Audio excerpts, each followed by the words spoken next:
Miti mar od bura mamalo marango weche mag aluora kod kunyo mwandu mawuok e bwo lowo oromo kod jokunyo mawuok e kar chung' od bura ma Ikolomani e kaunti ma Kakamega mar kawo pachgi katudore kod paro mar chik mar kunyo mar higa mar 2023 kapok otimne lokruok.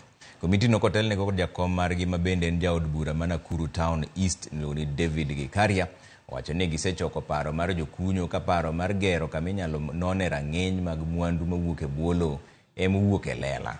Jaod bura ma Ikolomani Bernard Shinalu wacho ni gibiro dhi nyime gi tudore kod jokunyo kendo paro gi duto ibiro nywandi e chike manyien go ma ibiro pedhi e nyim od bura. Hakuna sheria ambayo inaongea kuhusu gold processing in this region other than South Africa. Kwa hivyo ukikosa kotini hakuna korti unaweza enda. Mpaka South Africa ukikosa huko umesikia mpaka Britain. Sasa huko utafika saa ngapi? Hata mambo ya kuanza kuraise pesa ya ndege. So kuna wale vijana wanakufa, kuna wamama wanakufa pale, mambo ya insurance. I think it is important for us to address the insurance issues that we will. Rais wetu amecommit ya kwamba he wants to revolutionize the mining sector. Na si kusema anakuja kuwaondoa, anasema huyo artisanal miner mdogo asaidiwe apate maarifa zaidi, vifaa zaidi, so that you can be able to scoop so much that you can